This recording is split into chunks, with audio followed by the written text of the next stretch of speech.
tahun penyesatan. Ya. Jadi di sini roh-roh penyesat akan semakin banyak. Ya. Jadi hati-hati supaya engkau tidak disesatkan oleh apapun. Janganlah takut, sebab aku menyertai engkau.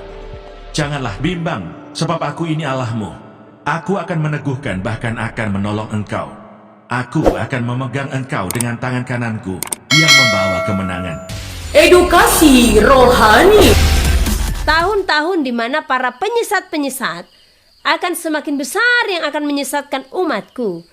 Dalam tahun-tahun sebelumnya juga telah berdiri, namun di tahun 2024 tersebut bumi dipenuhi oleh penyesat-penyesat yang akan datang dan semakin besar untuk menyesatkan umatku dalam berbagai-bagai pengajaran yang diberikan, yang seolah-olah pengajaran tersebut memuliakan namaku, kata Tuhan. Ya. Aku Tuhan telah berfirman, di mana masa ini akan tiba. Maka berjaga-jagalah, supaya engkau tidak disesatkan oleh berbagai-bagai pengajaran. Lakukanlah seluruh firmanku untukmu dibebaskan dari penyesatan tersebut. Karena celakalah mereka yang menyesatkan, dan celaka jugalah mereka yang telah disesatkan oleh mereka yang datang dengan membawa namaku. Ya. Jadi penyesat itu, ya, penyesatan-penyesatan yang akan datang ke dalam bumi ini, ya, mereka menyesatkan umat manusia. Bahkan mereka seolah-olah memuliakan nama Tuhan, ya, kan ada tertulis. Penyesat itu bahkan datang dengan membawa nama Tuhan. Glory hosana hodedaka in halah sadaunin hanhalah.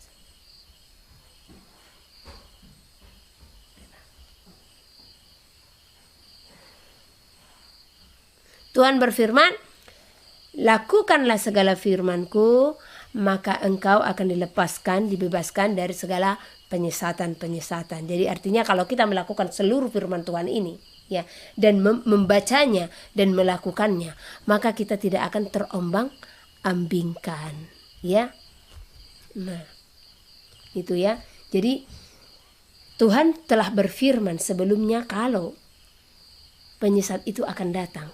Tetapi celakalah mereka yang menyesatkan, dan celaka jugalah mereka yang disesatkan, ya.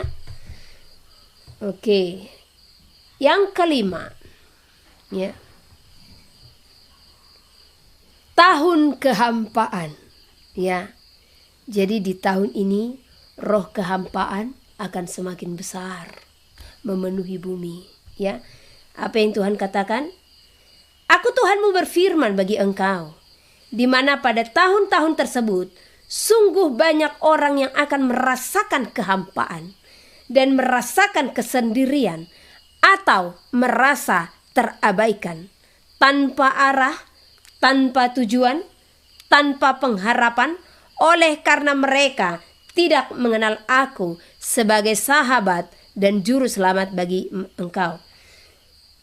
Keputusasaan memenuhi bumi ini karena di bumi kasih telah semakin dingin dan manusia mencintai diri sendiri dan cinta akan uang, maka mereka akan merasa hampa bila mereka mengalami kesusahan di dalam kehidupan mereka. Nah, jadi roh keputusasaan akan besar memenuhi bumi ini, ya.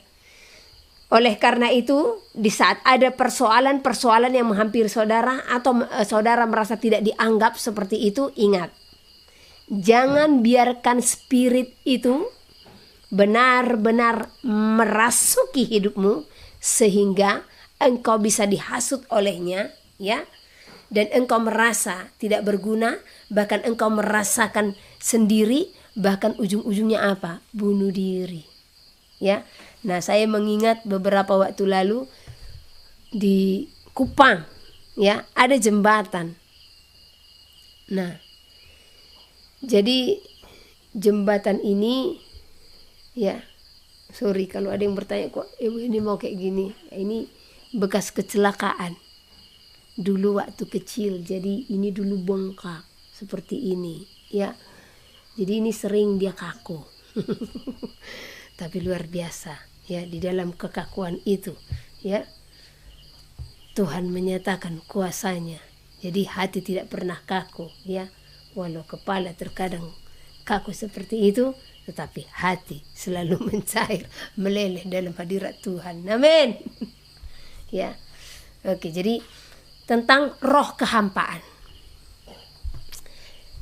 Jadi saya mengingat di Kupang ada satu jembatan ya. Dan jembatan ini katanya banyak kasus bunuh diri. Nggak lewat tiap tahun ya, ada yang bunuh diri. Kemarin juga kalau nggak salah ya, ada yang bunuh diri katanya mau wisuda, padahal dia tidak wisuda. Jadi dia memanggil orang tuanya, ini katanya ya. Nah, jadi dia pura-pura pergi ke salon, nggak taunya dia ke jembatan itu, karena sesungguhnya dia tidak kuliah ya, tapi pada masa wisuda dia memanggil orang tuanya. Tetapi akhirnya dia pun melompat ya. Ya saya katakan bisa matilah, karena di bawah itu kan batu karang. NTT kan batu karang ya, batu yang sangat keras. Tapi janganlah biarkan hatimu seperti sekeras batu karang itu ya, saudara-saudaraku yang di NTT ya. Jangan biarkan hatimu sekeras batu karang itu ya. Nah, jadi waktu kami melewati itu dikatakan kalau di situ banyak kasus bunuh diri ya. Mari para pendoa, doa keliling ya, karena ada gunanya juga. Sembari kita penginjilan ya, kita juga berdoa supaya roh itu dijauhkan daripada anak-anak Tuhan ya, supaya tidak ada anak-anak Tuhan ini yang putus asa. Tetapi ingat ya, pesan Tuhan ini, roh kehampaan itu akan semakin banyak memenuhi umat Tuhan. Diawali dari tahun 2024 banyak yang akan merasa putus asa ya, dan itu terjadi karena apa? Desakan hidup ya. Oleh karena itu saya sampaikan kepada saudara, ingatlah semua pesan Tuhan ini. Jangan pernah hidup untuk dunia, tetapi hiduplah untuk Tuhan. Karena di saat dunia menolakmu ya, percaya Tuhan beserta berlaksa-laksa para malaikat di surga ada beserta engkau ya. Nah, oleh karena itu tidak ada alasan lagi bagimu untuk engkau merasa sendiri ya. Demikianlah pesan Tuhan yang disampaikan pada malam ini. Jadi masa sulit itu dihubungkan dengan masa sukar dalam pembentukan karakter ya, di mana manusia akan mencintai dirinya sendiri ya. 2 Timotius 3. Saya akan baca keadaan manusia pada akhir zaman. Pada hari-hari terakhir akan datang masa yang sukar. Manusia akan mencintai dirinya sendiri. Manusia akan menjadi hamba uang, dan ini semua ya ada hubungannya dengan pesan yang Tuhan sampaikan tadi ya. Mereka akan membual, menyombongkan diri. Inilah kesalahan-kesalahan yang semakin besar sebagaimana Tuhan memberikan penglihatan ya. Mereka akan menjadi pemfitnah. Kalau pemfitnah ini memang sudah sangat banyak ya. Mereka akan berontak terhadap orang tua, tidak tahu berterima kasih, tidak memperdulikan agama, tidak tahu mengasihi, tidak mau berdamai, suka menjelekkan orang, tidak dapat mengekang diri, garang, tidak suka yang baik, suka mengkhianat, tidak berpikir panjang, berlagak tahu, lebih menuruti hawa nafsu daripada menuruti Elohim. Inilah yang terjadi di tahun 2024. Ya. Masa sulit, masa sukar manusia untuk melakukan apa yang menjadi kehendak Elohim. Haleluya. Tuhan berfirman, bersukacitalah di saat engkau diberikan peringatan. Jadi ibadah kita ini Tuhan selalu memberikan peringatan supaya apa? kita bisa berjaga-jaga, kita bisa mengingat bagaimana Tuhan telah berfirman bagi kita. Ya. Haleluya. Serahkanlah seluruh hidupmu. Tuhan berfirman, serahkanlah seluruh hidupmu hanya kepadaku, maka engkau akan diselamatkan. Sekalipun sukar masa itu,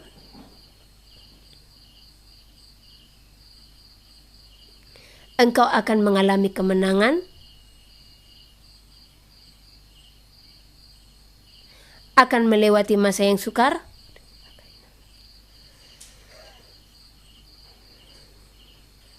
di saat engkau tetap setia,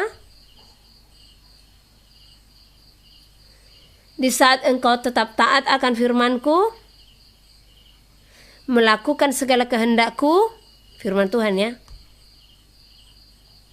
dan berseru di dalam nama-Ku.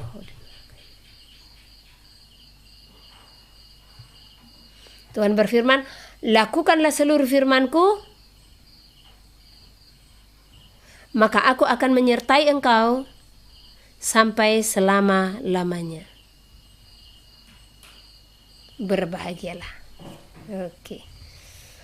Demikianlah firman Tuhan. Ini bagi saudara. Saya akan membalas sedikit komen-komen yang ada di sini ya. Oke, ini komen yang terakhir.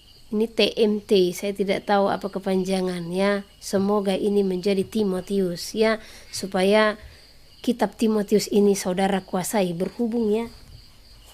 Ini apa namanya? Khotbah kita ini perikopnya dari 2 Timotius. Jadi TMT malam ini namamu kita buat menjadi Timotius. Dia katakan kalau satu belum terbukti bikin baru lagi. Gimana dengan khotbah ibu yang katakan Jakarta Tarutung akan hancur belum terbukti? Ini mari dengarkan ya saudaraku ya, tentang nubuatan. Nubuatan tujuannya untuk apa? Supaya tidak salah, karena banyak komen seperti ini juga yang masuk beberapa hari ini, saya tidak hapus sengaja ya. Dan puji Tuhan saudara hadir, saudaraku Timotius, supaya yang lain pun untuk mendengarkan. Oke. Nah, saya jelaskan tentang nubuatan ya, karena kadang kan seperti saudara Timotius bilang seperti itu karena belum berpengertian ya. Nah, jadi kami sangat mengasihi orang yang belum berpengertian. Kami tidak akan menjauhi karena Tuhan selalu berfirman ya, orang yang terhilang, orang yang tersesat, orang yang tidak berpengertian itu harus kita rangkul, harus kita kasihi. Nah, nubuat tujuannya untuk membangun ya. Nah, dan kita harus ketahui si penubuat itu sendiri ya, kecuali Yunus lah dulu ya, dalam kasus Niniwe ya, sesungguhnya mereka akan berduka di saat nubuat tergenapi. Makanya jauh di relung hati, di lubuk hati yang paling dalam, seorang penubuat tidak pernah mengharapkan nubuatan itu tergenapi. Nah, nubuatan itu diberikan untuk sebagai peringatan, karena tujuannya tadi untuk membangun. Nah, Tuhan memberikan nubuat atas satu wilayah, baik itu kegoncangan, kesusahan atau bencana, supaya apa? Supaya orang-orang di wilayah tersebut ya, mereka itu membangun hubungan dengan Tuhan, mengingat Tuhan kalau dia yang punya kuasa ya. Kalau dia Tuhan yang maha besar, yang mampu melakukan apapun di muka bumi ini ya. Nah, jadi jangan saudara berpikir ya, nah kalau iblis yang mutlak melakukan semua bencana-bencana atau apa segala macam ya. Nah, semua di bawah kuasa Tuhan. Nah, Tuhan memberikan nubuatan untuk menyadarkan umat manusia betapa Dia adalah Tuhan yang Maha Kuasa yang harus kita ikutkan ya. Dia memberikan peringatan itu untuk mengingatkan manusia. Karena biasanya nubuat diberikan karena manusia itu sudah semena-mena di dalam kesalahannya ya. Jadi peringatan itu diberikan belum tentu harus terjadi ya. Nah, satu contoh Niniwe. Di saat Tuhan memberikan peringatan, apa yang mereka lakukan? Ya, nubuat tujuannya untuk membangun. Nah, Niniwe bersepakat membangun hubungan dengan Tuhan. Tuhan telah berfirman, ya, untuk menghancurkan kota itu. Tetapi apakah kota itu hancur? Tidak. Karena apa? Mereka bersepakat untuk datang bermohon kepada Tuhan. Itu satu. Ya, Jadi si penubuat sendiri sesungguhnya tidak menginginkan itu terjadi atas bangsa-bangsa yang dinubuatkan, sama seperti Yesaya, Yehezkiel, Yeremia. Nah, apa mereka mengharapkan itu semua terjadi? Sekalipun mereka keras dalam bernubuat, tidak. Ya, saya sendiri di saat nubuat-nubuat yang disampaikan Tuhan melalui saya, ya. Jadi mungkin saudara ini baru mengikuti. Saudara ikuti di Facebook dari tahun 2016, sudah banyak nubuat-nubuat yang Tuhan genapi. Ya. Dan di saat itu terjadi seperti Turki, udah banyak yang tidak bisa disebutkan lagi, Sulawesi segala macam, banyak, ya. Nah, tarutung saya sudah diberi tanda. Tapi itu saya pun menangis. Setiap tergenapi itu semua saya menangis, ya. Karena saya tidak mengharapkan, terlebih Sulawesi sebelum terjadi Palu, bahkan di gereja. Saya menangis itu bersaksi, ya. Tolong berdoa. Karena guncangan besar akan terjadi, ya. Tuhan telah menunjukkan dan Tuhan menantikan, ya. Beberapa tahun Tuhan sudah bernubuat atas Palu, tetapi Tuhan melihat masih tetap, ya. 2 minggu sebelum terjadi, di situ yang saya menangis sampai saya tersujud di dalam gereja. Tolong, ya. Di saat itu terjadi, ya. Itulah karena kita mengasihi. Saya tidak menginginkan mayat-mayat itu ada di sana. Ya. Karena bukan kematian jasmani yang saya tangisi. Tetapi yang saya tangisi saat itu, Tuhan, apakah mereka masuk surga? Itu yang saya tangisi. Kalau saya tahu mereka sudah bertobat sepenuhnya, ya. Oh, itu bukan duka bagi saya. Karena apa? Surga bertepik sorak menyambut kedatangan mereka sekalipun mati secara jasmani, ya. Nah, jadi itu yang harus kita katakan. Kedua, jangan kita mengukur nubuatan itu hanya dalam waktu dekat, ya. Karena ada kalanya bahkan si penubuat saja sudah mati, nubuatannya belum tergenapi, tapi ada kalanya itu akan digenapi, ya. Bahkan ada yang ratusan tahun, ya. Ini saja nubuatan terjadi atas seluruh bumi tentang keadaan jalan-jalan terbelah. Ini nubuatan siapa? Yesaya. Yesaya ada udah berapa ribu tahun, ya. Nah, Yesaya saja sudah mati, nubuatannya baru tergenapi sekarang. Nah, 200 tahun silam Ellen G. White bernubuat, ya. Kalau sudah disahkan Sandelau, maka ketahuilah pembinasa keji itu sudah berdiri, dan engkau yang dari kota keluarlah. Itu 200 tahun silam. Ellen G. White masih hidup atau tidak? Sudah mati. Tetapi nubuatan yang disampaikan itu tergenapi tahun berapa? 2021. Dia bernubuat tahun 1800. Ya, jadi jangan mengukur segala sesuatu, ya, dengan jangka waktu yang kau tetapkan. Bahkan saya selalu bertekuk lutut di saat Tuhan berfirman, Lombok, Jakarta ini segala macam. Saya selalu memohon kepada Tuhan supaya itu tidak tergenapi. Ya, karena itulah kasih. Karena kalau ada satu nubuat tergenapi, pasti ada yang mati. Nah itu, jadi jangan harapkan nubuatan atas tarutung ditunggang balikkan, ya. Nah, atau wilayah lain dihancurkan. Kalaupun ada seperti itu, ya, dinubuatkan. Tetapi apa iya? Kita harus mengharapkan itu terjadi. Nah, baru tunggu terjadi dulu. Oh, udah tergenapi nubuatannya, benar. Waduh, jangan. Ya, di sana kita tidak mengasihi sesama kita. Ya. Nah, kita harus berdoa supaya peringatan-peringatan yang Tuhan berikan, baik atas Jakarta, baik atas NTT, baik atas Sulawesi, baik atas Lombok, baik atas Irian Jaya ataupun Tarutung, ya, supaya tidak tergenapi. Itu tugas kita. Kenapa saudara harus menantikan itu terjadi? Kejam kali saudara, ya. Karena apa? Masih gimana kalau itu terjadi? Keluarga saudara di situ. Coba pikirkan loh, ya. Kita harus pikirkan itu. Nah, beberapa bulan lalu Toba berdoa, Tanah Batak berdoa, saya sampaikan. Terjadi enggak? Ya, itu terjadi. Apa enggak cukup bagi saudara untuk melihat itu? Ya. Dan itu sebagai peringatan-peringatan, ya. Dan itu tetap memakan korban jiwa. Apa saya tidak sedih melihat itu? Apa saya tidak berduka? Jadi kenapa saudara harus menantikan itu terjadi, ya? Kenapa saudara harus mengukurkan itu terjadi dulu baru seseorang itu benar atau tidak? Ya. Saya katakan kepada saudara, bertobat, ya. Banyak baca Timotius, ya. 1 Timotius, 2 Timotius. Yang nama saudara TMT, Timotius, ya. Jadi jangan pernah mengharapkan nubuatan itu terjadi atas bencana-bencana, janganlah. Ya. Seperti yang saya katakan, ya. Nah, kalau saudara ikuti dari tahun 2016 sudah banyak. Jadi apa iya harus semua tergenapi, ya? Israel akan diserang, terjadi, ya. Turki terjadi, banyak loh, ya, terjadi.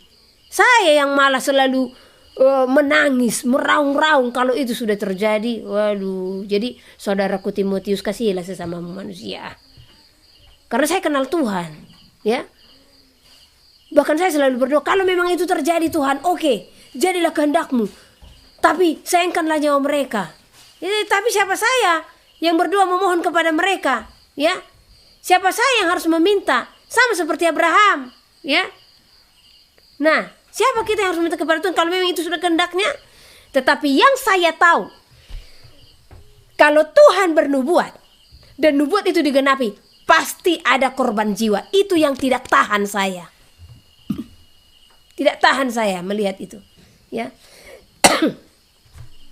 Sama seperti yang di Turki itu, ya. Sedangkan yang di Samosir, setiap ada kejadian-kejadian yang terjadi yang dimana sudah dinubuatkan sebelumnya dan itu terjadi di depan mata saya, ya. Tunggu lama dulu beritanya itu baru saya buka. Samosir, ya. Di saat itu sudah beredar di mana-mana, saya tidak mau buka karena saya tahu pasti ada korban meninggal. Saya pasti tahu. Makanya saya tidak buka. Barulah setelah ada beberapa lama saya berani membuka. Ya, waktu saya membuka, saya melihat, saya menangis lagi, ya. Jadi ini bagi orang-orang yang bertanya, sebentar dibilang ini, sebentar dibilang itu, sebentar dibilang itu. Jangan harapkan itu terjadi, ya. Nah, bahkan walaupun sekian puluh tahun yang akan datang, gak usahlah terjadi. Apalagi kalau di Jakarta terjadi, coba. Ya. Apa saudara tidak punya saudara di Jakarta? Saya rasa di seluruh penjuru bumi ini punya saudara di Jakarta, ya. Adik kandung saya ada di Jakarta. Ya. Nah, kalau Jakarta terjadi, alangkah berdukanya seluruh Indonesia. Karena apa? Seluruh keluarga, orang-orang yang ada di Indonesia ini pasti ada salah satunya yang di Jakarta, ya. Yang tantenya lah, yang adiknya lah, yang neneknya lah, ya, yang teman dekatnya lah atau apalah, pasti ada pokoknya hubungan familinya yang ada di Jakarta. Pasti ada yang dia kenal tinggal di Jakarta itulah, ya. Kalau itu terjadi, coba bagaimana kalau mereka tidak diluputkan dari bencana itu? Tetapi itu pun saya sampaikan kepada saudara yang di Jakarta, berdoa supaya itu tidak terjadi. Karena beberapa minggu lalu ada seorang hamba Tuhan juga, dia nelfon saya, miss call saya sampai berapa kali, ya. Hamba Tuhan ini dari Sulawesi. Ibu ini sudah setengah umur, lebih pun kurasa udah ada 60-an, ya. Itu juga hamba Tuhan yang Tuhan pakai luar biasa.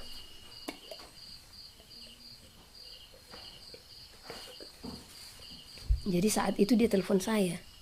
Ternyata dia hanya mau menyampaikan pesan kepada seorang ibu yang dulu pernah saya bawa ke Sulawesi. Nah, sementara saat itu saya lagi sama ibu itu karena dia tahu kami tidak sama. Ibu ini di Jakarta, saya di Medan. Tetapi hamba Tuhan ini nelfon saya untuk menyampaikan kepada ibu yang di Jakarta. Nggak tahunya saya video call, ternyata saya sama ibu itu kan. Dia pun melihat, saya kaget gitu. Dia bilang, sebenarnya saya mau telepon ibu, saya hanya mau menyampaikan kepada ibu Ita, katanya apa? Suruh segera meninggalkan Jakarta, katanya. Itu sudah peneguhan kedua yang diberikan ibu ini. Dan bahkan komunikasi kami dengan ibu ini, kami hanya kenal sekali saja di Sulawesi. Makanya saya bilang, kita pun yang di Jakarta jangan berpangku tangan, ya. Doakan, ya. Doakan supaya itu tidak terjadi. Itu pasti, ya, kita harus doakan. Nah, dan doakan jikalaupun itu terjadi, ya saudara pun diluputkan, ya. Dan sekiranya mungkin, kalaupun itu terjadi, jangan ada yang korban, ya.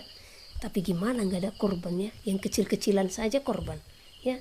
Sama seperti Samosir. Samosir kan kecil, tetap juga ada korban, ya. Nah, itulah tentang perkara nubuatan, ya.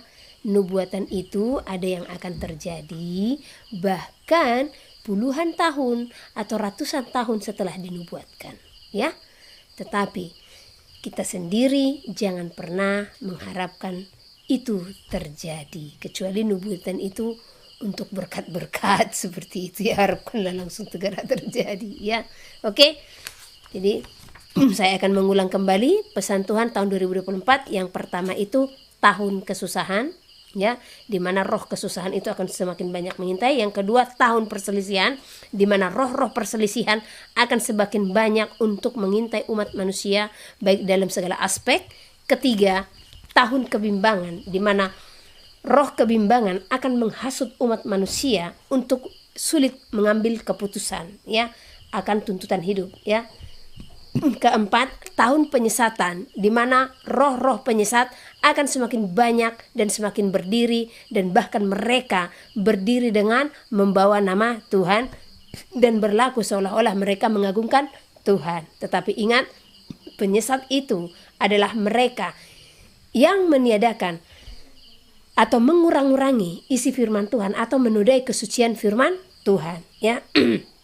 Kelima, tahun kehampaan, ya, di mana akan banyak roh-roh yang membuat seseorang merasa sendiri, ya, merasa hidupnya hampa, merasa hidupnya tidak dipedulikan, merasa hidupnya diabaikan, ya.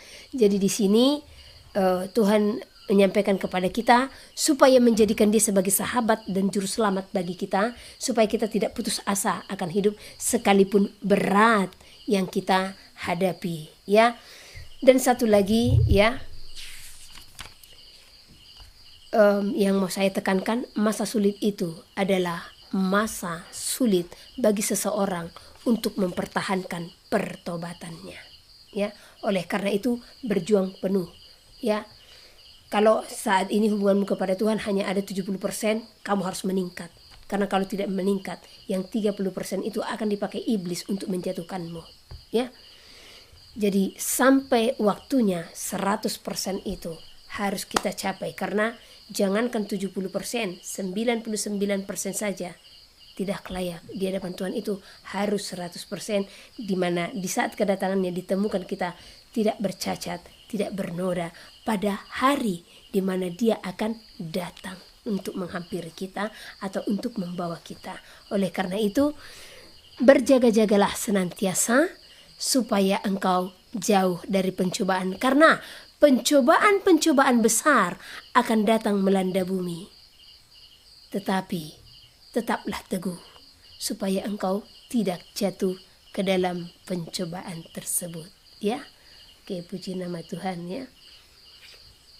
Oke, saya akan jawab sedikit kalau masih ada pertanyaan, ya. Oke, Charlie. Oke, puji Tuhan, ya. Tetap memuji nama Tuhan. Jangan ada kompromi itu, ya. Nah. Oke.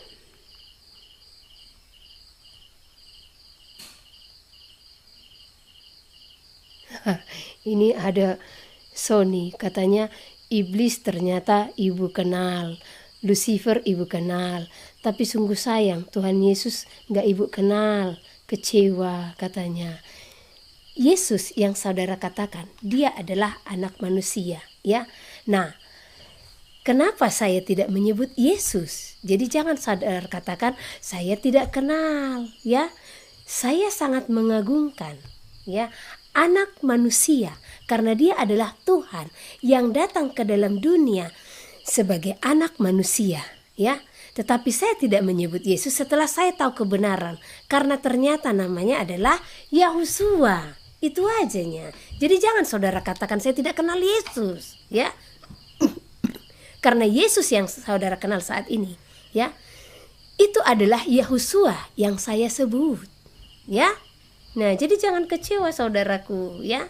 Saya sangat kenal dengan anak manusia karena dia selalu berbicara. Karena itu saya bisa berdiri sampai sekarang, ya. Bahkan kami bergaul karib, ya. Nah, sama saudara yang bahkan saya bingung. Kenapa saudara katakan saya tidak kenal dia, ya? Nah, karena kalau saudara kenal dia, pasti saudara kenal saya. Kan gitu. Kalau saya sangat mengagungkan dia, menerima dia sebagai Tuhan dan Juru Selamat bagi saya. Nah, hanya karena penyebutan nama saja. Jadi janganlah kita jadi berselisih paham, saudaraku, karena masalah penyebutan saja. Karena saya pun tidak akan menghakimi saudara dengan saudara menyebut Yesus. Karena ada juga kan orang menghakimi kalau dia masih menyebut Yesus. Saya tidak akan menghakimi saudara menyebut Yesus atau siapapun, ya. Cuman ya karena saya memang, dia langsung loh yang berbicara, ya. Namaku adalah Yahusua. Itulah namaku di zaman aku ada, katanya. Terus bagaimana saya harus menyangkal itu? Coba dulu kalau posisiku dalam posisi saudara, ya. Dia loh langsung berbicara gitu. Itulah namaku di zaman aku ada. Nah, sekarang saudara yang perlu belajar sedikit. Nah, pergi dulu ke Israel gitu. Tanya. Namanya waktu di Israel, karena dia kan lahir di Bethlehem toh, ya. Nah, yang jadi pertanyaan yang perlu saudara tanya, namanya waktu lahir itu siapa? Apakah Yesus seperti itu? Nah, karena Yesus itu hanya di dalam bahasa Indonesia. Nah, kalau kita dari bahasa Cina, namanya Jesu. Kalau kita dalam bahasa Portugal, namanya Iosu. Nah, jadi apa dengan mereka menyebut Iosu atau Jesu, apa mereka tidak mengenal Yesus yang saudara sebut? Kita tidak bisa menghakimi orang hanya karena itu, ya. Tidak bisa, ya. Jadi, ya karena berhubung Tuhan itu langsung mengatakan, anakku, aku adalah Yahusua sebagai sang juru selamat, katanya. Dan saya selidiki, ya, bahkan Google malah saya ketik, ya, coba ketik Yesus atau coba ketik Yahusua. Nah, mana yang tertulis? Google aja mencatat Yahusua lah nama asli Ibrani Mesias, bukan Yesus malah. Tapi itu bukan perdebatan, saya tidak mau berdebat karena masalah nama itu, ya. Itu kembali kepada iman kita masing-masing, ya. Jadi jangan ini Sony mau laki-laki atau perempuan, bapak atau ibu, ya, jangan saudara mengatakan saya tidak mengenal dia. Saya sangat mengagungkan dia, ya. Oke.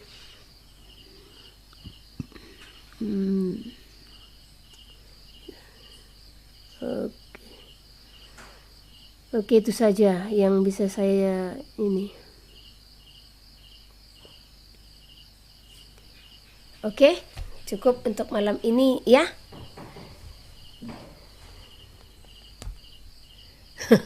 Udah saya jelaskan Pak Sony, ya. Nah, Pak Sony kan membaca hanya dari kitab terjemahan Indonesia, ya, dan itu LAI. Nah, sekarang supaya Pak Sony ini banyak wawasan gitu, coba deh Pak Sony buka terjemahan Indonesia yang lain, bukan Yesus malah Yesua gitu, ya. Nah, bahkan Alkitab Bapak apa? LAI kan? Nah, itu tolong dijawab, ya. Kalau memang LAI, ya. Bahkan di LAI terbitan sekarang, ya, yang sekarang, bahkan bukan Yesus lagi dibuat. Itu LAI loh. Tapi siapa? Isa Al-Masih. Ya, jadi jangan kita berdebat ngotot karena perkara itu saja. Seperti yang saya sampaikan, itu hanya karena Bapak memakai satu kitab terjemahan. Nah, sementara terjemahan itu banyak sekali, saudaraku, sangat banyak, ya. Nah, sangat banyak, ya. Nah, terjemahan Indonesia saja nih saya contohkan kepada Bapak, ya. Ini Alkitab. Nah, jadi di dalam Alkitab, ya Pak, ya. Nah, inilah dulu kitab-kitab bahasa Indonesia, ya. Nah, kalau di dalam Alkitab, coba diperdekat kameranya, ya, supaya Pak Sony berpengertian, walau layar handphoneku ini begitu kerennya, ya, kesannya abstrak karena retak-retak, ya, ke tengah. Oke, dijumkan ya. Oke Pak Sony terkasih di dalam nama Tuhan. Dah. Ini masih kurang fokus Pak. Oke. Nah, ini dia ya. Ini kitab-kitab terjemahan Indonesia. Ada terjemahan baru, ada terjemahan sederhana Indonesia, ada terjemahan lama, Alkitab yang terbuka, bahasa Indonesia masa kini, ada END, Indonesia Literal Translation, Indonesia Modern Bible, versi mudah dibaca, terjemahan sederhana Indonesia edisi 3, bahkan di bawah lagi nanti ada Batak Toba, King James Version, ya banyak terjemahan Pak.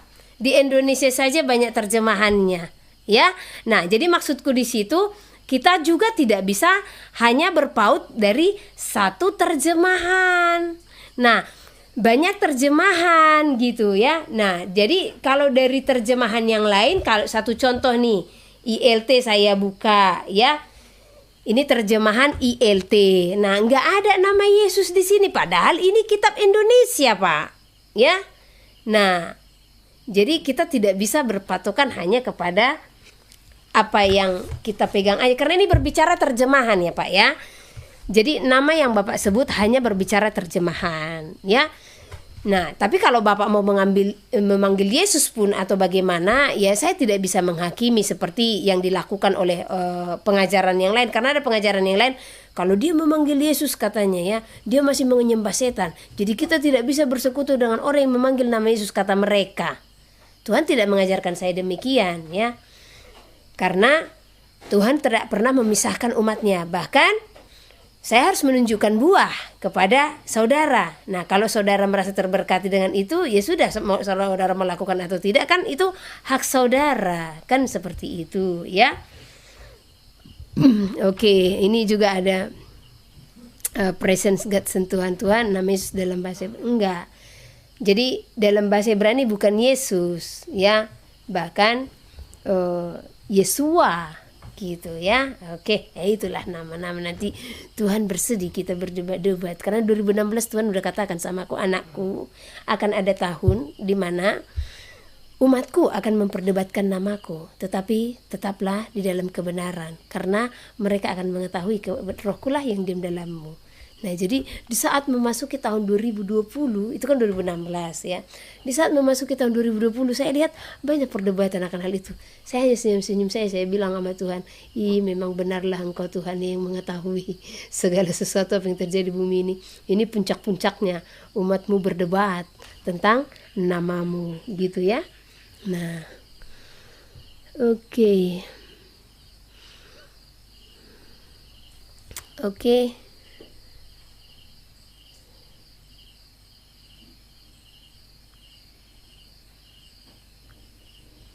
Oke, ini ada pertanyaan Aqua Galon Aqua, saya tidak tahu namanya. Nah, kalau sebatas berdoa, kita bisa berdoa. Nah, namun kalau satu contoh, sekalipun kita mendoakan, tapi saudara kita masih tetap berbuat dosa, ya bagaimana juga mereka akan selamat, kan gitu, ya. Nah, tetap juga kembali kepada perjuangan seseorang, seperti itu ya, karena saya tidak baca di atas karena sudah lewat ya. Nah, karena satu contoh ya, saya sudah berdoa nih bagi keluarga saya supaya diselamatkan ya. Tuhan mengerjakannya. Mohon maaf, gatel banget hidupku. Tuhan akan mengerjakannya kepada saudara kita. Tapi apa yang dikerjakan ya? Tuhan akan mendatangkan hamba Tuhan kepada keluargamu ya. Nah, Tuhan akan menunjukkan melalui apapun yang mereka lihat firman-firman-Nya. Itulah pertolongan yang Tuhan berikan kepada keluarga kita. Nah, kita juga menunjukkan buah kepada saudara kita. Tapi kalau toh mereka, satu contoh, tidak mau menerima kebenaran itu, ya mereka pun tidak akan selamat. Mazmur 119. Bahagianya orang yang hidup menurut Taurat Tuhan. Berbahagialah orang-orang yang hidupnya tidak bercela, yang hidup menurut Taurat Tuhan. Berbahagialah orang-orang yang memegang peringatan-peringatannya, yang mencari Dia dengan segenap hati. yang juga tidak melakukan kejahatan, tetapi yang hidup menurut jalan-jalan yang ditunjukkannya. Engkau sendiri telah menyampaikan titah-titahmu, supaya dipegang dengan sungguh-sungguh. Sekiranya hidupku tentu untuk berpegang pada ketetapanmu, maka aku tidak akan mendapat malu apabila aku mengamat-amati segala perintahmu. Aku akan bersyukur kepadamu dengan hati jujur apabila aku belajar hukum-hukummu yang adil. Aku akan berpegang pada ketetapan-ketetapanmu. Janganlah tinggalkan aku sama sekali. Dengan apakah seorang muda mempertahankan kelakuannya bersih? Dengan menjaganya sesuai dengan firman-Mu. Dengan segenap hatiku aku mencari Engkau. Janganlah biarkan aku menyimpang dari perintah-perintah-Mu. Dalam hatiku aku menyimpan janji-Mu, supaya aku jangan berdosa terhadap Engkau. Terpujilah Engkau ya Tuhan. Ajarkanlah ketetapan-ketetapan-Mu kepadaku. Dengan bibirku, aku menceritakan segala hukum yang Kau ucapkan. Atas petunjuk peringatan-peringatan-Mu aku bergembira, seperti atas segala harta.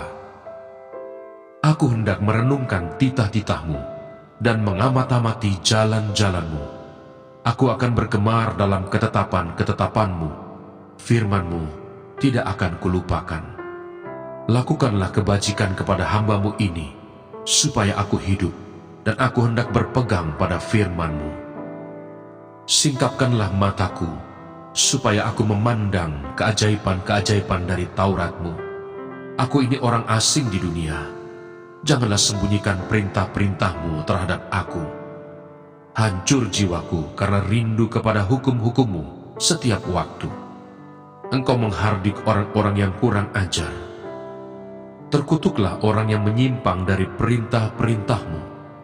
Gulingkanlah dari atasku cela dan penghinaan, sebab aku memegang peringatan-peringatan-Mu. Sekalipun pemuka-pemuka duduk bersepakat melawan aku, hamba-Mu ini merenungkan ketetapan-ketetapan-Mu. Ya, peringatan-peringatan-Mu menjadi kegemaranku, menjadi penasihat-penasihatku. Jiwaku melekat kepada debu. Hidupkanlah aku sesuai dengan firman-Mu. Jalan-jalan hidupku telah aku ceritakan dan Engkau menjawab aku. Ajarkanlah ketetapan-ketetapan-Mu kepadaku. Buatlah aku mengerti petunjuk titah-titah-Mu, supaya aku merenungkan perbuatan-perbuatan-Mu yang ajaib. Jiwaku menangis karena duka hati. Teguhkanlah aku sesuai dengan firman-Mu. Jauhkanlah jalan dusta daripadaku, dan karuniakanlah aku Taurat-Mu. Aku telah memilih jalan kebenaran, telah menempatkan hukum-hukum-Mu di hadapanku. Aku telah berpaut pada peringatan-peringatan-Mu. Ya Tuhan, janganlah membuat aku malu. Aku akan mengikuti petunjuk perintah-perintah-Mu, sebab Engkau melapangkan hatiku. Perlihatkanlah kepadaku ya Tuhan, petunjuk ketetapan-ketetapan-Mu. Aku hendak memegangnya sampai saat terakhir. Buatlah aku mengerti, maka aku akan memegang Taurat-Mu. Aku hendak memeliharanya dengan segenap hati. Biarlah aku hidup menurut petunjuk perintah-perintah-Mu, sebab aku menyukainya. Condongkanlah hatiku kepada peringatan-peringatan-Mu, dan jangan kepada laba. Lalukanlah mataku daripada melihat hal yang hampa. Hidupkanlah aku dengan jalan-jalan yang Kau tunjukkan. Teguhkanlah pada hamba-Mu ini janji-Mu, yang berlaku bagi orang yang takut kepadamu.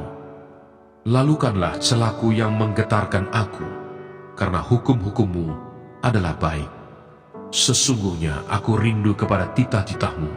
Hidupkanlah aku dengan keadilan-Mu. Kiranya kasih setia-Mu mendatangi aku ya Tuhan. Keselamatan daripada-Mu itu sesuai dengan janji-Mu, supaya aku dapat memberi jawab kepada orang yang mencela aku, sebab aku percaya kepada firman-Mu. Janganlah sekali-kali mencabut firman kebenaran dari mulutku, sebab aku berharap kepada hukum-hukum-Mu. Aku hendak berpegang pada Taurat-Mu senantiasa, untuk seterusnya dan selamanya. Aku hendak hidup dalam kelegaan, sebab aku mencari titah-titah-Mu. Aku hendak berbicara tentang peringatan-peringatanmu di hadapan raja-raja, dan aku tidak akan mendapat malu. Aku hendak bergemar dalam perintah-perintahmu yang kucintai itu. Aku menaikkan tanganku kepada perintah-perintahmu yang kucintai, dan aku hendak merenungkan ketetapan-ketetapanmu. Ingatlah firman yang kau katakan kepada hambamu, oleh karena engkau telah membuat aku berharap. Inilah penghiburanku dalam sengsaraku, bahwa janjimu menghidupkan aku. Orang-orang yang kurang ajar sangat mencemoohkan aku, tetapi aku tidak menyimpang dari Tauratmu. Aku ingat kepada hukum-hukummu yang dari dahulu kala, ya Tuhan. Maka terhiburlah aku. Aku menjadi gusar terhadap orang-orang fasik yang meninggalkan Tauratmu. Ketetapan-ketetapanmu adalah nyanyian mazmur bagiku di rumah yang kudiami sebagai orang asing. Pada waktu malam, aku ingat kepada namamu, ya Tuhan. Aku hendak berpegang pada Tauratmu. Inilah yang kuperoleh, bahwa aku memegang titah-titahmu. Bagianku ialah Tuhan. Aku telah berjanji untuk berpegang pada firman-firman-Mu. Aku memohon belas kasihan-Mu dengan segenap hati. Kasihanilah aku sesuai dengan janji-Mu. Aku memikirkan jalan-jalan hidupku dan melangkahkan kakiku menuju peringatan-peringatan-Mu.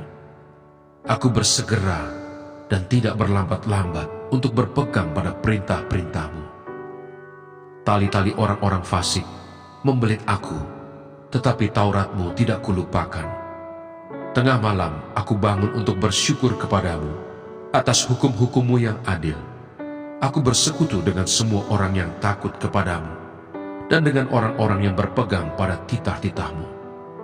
Bumi penuh dengan kasih setia-Mu, ya Tuhan.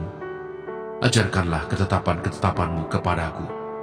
Kebajikan telah Kau lakukan kepada hamba-Mu, ya Tuhan, sesuai dengan firman-Mu. Ajarkanlah kepadaku kebijaksanaan dan pengetahuan yang baik, sebab aku percaya kepada perintah-perintah-Mu. Sebelum aku tertindas, aku menyimpang, tetapi sekarang aku berpegang pada janji-Mu. Engkau baik dan berbuat baik. Ajarkanlah ketetapan-ketetapan-Mu kepadaku. Orang yang kurang ajar menodai aku dengan dusta, tetapi aku, dengan segenap hati, aku akan memegang titah-titah-Mu. Hati mereka tebal seperti lemak, tetapi aku, Taurat-Mu ialah kesukaanku. Bahwa aku tertindas itu baik bagiku, supaya aku belajar ketetapan-ketetapan-Mu. Taurat yang Kau sampaikan adalah baik bagiku, lebih daripada ribuan keping emas dan perak. Tangan-Mu telah menjadikan aku dan membentuk aku. Berilah aku pengertian, supaya aku dapat belajar perintah-perintah-Mu. Orang-orang yang takut kepadamu melihat aku dan bersuka cita, sebab aku berharap kepada firman-Mu. Aku tahu, ya Tuhan, bahwa hukum-hukum-Mu adil, dan bahwa Engkau telah menindas aku dalam kesetiaan. Biarlah kiranya kasih setia-Mu menjadi penghiburanku, sesuai dengan janji yang Kau ucapkan kepada hamba-Mu. Biarlah rahmat-Mu sampai kepadaku, supaya aku hidup, sebab Taurat-Mu adalah kegemaranku. Biarlah orang-orang yang kurang ajar mendapat malu, karena mereka berlaku bengkok terhadap aku tanpa alasan. Tetapi aku akan merenungkan titah-titah-Mu. Biarlah berbalik kepadaku orang-orang yang takut kepadamu, orang-orang yang tahu peringatan-peringatan-Mu. Biarlah hatiku tulus dalam ketetapan-ketetapan-Mu. Janganlah takut, sebab aku menyertai engkau. Janganlah bimbang, sebab aku ini Allahmu. Aku akan meneguhkan, bahkan akan menolong engkau. Aku akan memegang engkau dengan tangan kananku yang membawa kemenangan. Edukasi rohani.